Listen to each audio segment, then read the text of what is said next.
Let's talk about something most people forget when it comes to sleep. It's not your pillow, not your blackout curtains, not even your phone habits. It's your plate. What you eat and when you eat it sends powerful signals to your brain about what comes next. And if you're tossing and turning at night, struggling to fall asleep, the answer might not be in your breath, but in your kitchen. You see, food isn't just fuel, it's information. Every bite you take carries messages, nutritional signals that affect your hormones, your blood sugar, your neurotransmitters, your mood. And all of those things play a direct role in how quickly and how deeply you fall asleep. So tonight, instead of counting sheep, let's explore what your body actually needs to feel calm, safe, and ready to rest. And we'll start with one of the most overlooked but powerful players, tryptophan. Yeah, the word sounds sciencey, but you've already met it. Every Thanksgiving, every time someone says turkey makes you sleepy, that's tryptophan at work. It's an amino acid, a building block of protein that helps your body produce serotonin, the feel-good hormone. And serotonin becomes melatonin, the sleep hormone. So eating foods rich in tryptophan, especially paired with a little healthy carb, can help your body generate its own natural sleep chemistry. Think turkey or chicken with sweet potato, Greek yogurt with a banana, a slice of whole grain toast with almond butter. Simple, gentle, effective. But tryptophan isn't the only sleep-friendly nutrient. Let's talk about magnesium, nature's chill pill. Magnesium helps calm your nervous system, relax your muscles, and lower cortisol. And most of us are not getting enough. The good news? You can find it in delicious places, like pumpkin seeds, almonds, dark leafy greens, black beans, avocados, dark chocolate just a little. Try making an evening snack with those ingredients. A smoothie with spinach, banana, almond milk, and a touch of cacao. That's not just tasty, it's sedative in the best way. And don't forget about melatonin-rich foods themselves. Yes, your body makes melatonin, but you can also support it naturally through food. Some of the best natural sources: tart cherries or tart cherry juice, walnuts, grapes, tomatoes, oats. Try sipping a small glass of tart cherry juice an hour before bed. Not only does it boost melatonin, it also has antioxidants that reduce inflammation, another sleep disruptor. So now that you know what kinds of foods can help you fall asleep, let's talk about something just as important: when you eat. Because even the most sleep-friendly foods can backfire if you eat them too late or too heavy. Here's the truth: your digestive system doesn't like to work overtime while the rest of your body is trying to wind down. That giant dinner at 9 p.m., it's asking your stomach to stay up while your brain tries to shut down. And when your gut is busy digesting, it's sending signals of alertness, not relaxation. That's why one of the best habits you can create is to finish your last full meal about 2 to 3 hours before bedtime. That gives your body enough time to digest, settle, and start shifting into rest mode. If you need a light snack later, something small and sleep-friendly is totally fine. But try to avoid heavy, spicy, greasy meals right before bed. They don't just sit in your stomach, they echo in your sleep. Now let's talk about what not to eat or drink before bed. First up, no surprise here, is caffeine. But here's what most people miss. Caffeine doesn't just mean coffee.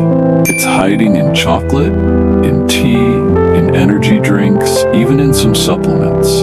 And depending on how fast your body metabolizes it, caffeine can stay in your system for 6 to 8 hours. That 4 p.m. iced coffee, it could still be buzzing through your brain at 10 p.m. So So if you're struggling to sleep, experiment with cutting off caffeine by early afternoon. Your future self at midnight will thank you. Next, sugar. Sweet desserts may feel comforting at night, but they can cause blood sugar spikes and crashes that wake you up in the middle of the night or make it harder to fall into deep sleep. If you want something sweet, go for fruit or something naturally rich in magnesium, like dates or dark chocolate, but in small amounts and always balanced with protein or healthy fat. And then there's alcohol, perhaps the most misunderstood sleep disruptor of all. People think alcohol helps them sleep because it makes them drowsy, but what it actually does is fragment your sleep, reduce REM cycles, and leave you more tired the next day. It might knock you out faster, but the quality of sleep is shallow. If you drink, try cutting it off several hours before bed. Or better yet, skip it altogether on nights when deep sleep really matters. Now, instead of alcohol or soda or that late night cup of tea, what if you had something designed to support sleep instead of sabotage it? Let me introduce you to the sleep latte. It's warm, it's gentle, it's free of caffeine, and it's full of ingredients that help your body relax. Here's how to make it. Heat up a cup of unsweetened almond milk or oat milk. Add half a teaspoon of cinnamon, a pinch of nutmeg, and if you have it, a little ashwagandha powder or magnesium powder. Stir in a teaspoon of raw honey or maple syrup if you like it sweet. Warm it gently, sip it slowly, and let it become your nightly ritual. The spices help relax your muscles and balance blood sugar. The warmth soothes your digestion, and the act of making something just for you that signals to your brain that the day is done. When you think about sleep, it's easy to focus on what's outside, your bed, your lights, your schedule. But sometimes the most powerful shift starts with what's inside. What you choose to eat, what you choose to drink, and when you choose to stop. These small, quiet decisions shape your inner landscape. They speak to your body in a language older than words. A warm drink instead of a glass of wine. A handful of almonds instead of a sugar crash. A cup of tart cherry juice instead of late-night scrolling. These aren't just habits, they're messages. They tell your nervous system, I care for you. I want you to rest. I'm not punishing you with control or starving you with rules. I'm feeding you with kindness. Because sleep is not just a physical act. It's an act of trust. Your body can only let go when it feels safe. And safety isn't created through force. It's created through rhythm, consistency, nourishment, through rituals, through gentleness. And food, believe it or not, is one of the most primal forms of safety we know. When you feed yourself the right way, at the right time, you're not just building better sleep, you're building a relationship with your body based on listening, not forcing. So tonight, ask yourself, what would feel kind to eat? What would feel light, warm, grounding? What would signal to my nervous system that it's okay to stop solving, stop performing, stop pushing? Maybe it's a small bowl of oats. Maybe it's a piece of banana with almond butter. Maybe it's nothing at all, just a warm cup of sleep latte and the stillness that follows. There's no one size fits all. There's only what works for you. And as you wind down, remember, every bite you take after sunset is either helping your body rest or asking it to stay awake a little longer. So choose gently, choose with love, choose with sleep in mind.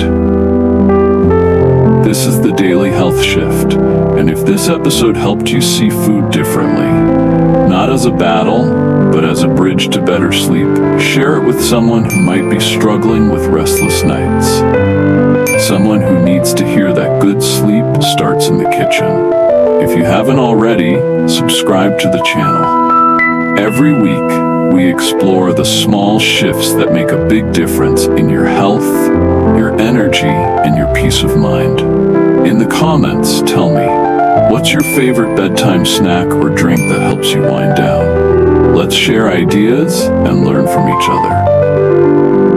Until next time, may your evening meals be light, your breath be slow, and your sleep be nourished from the inside out. Good night.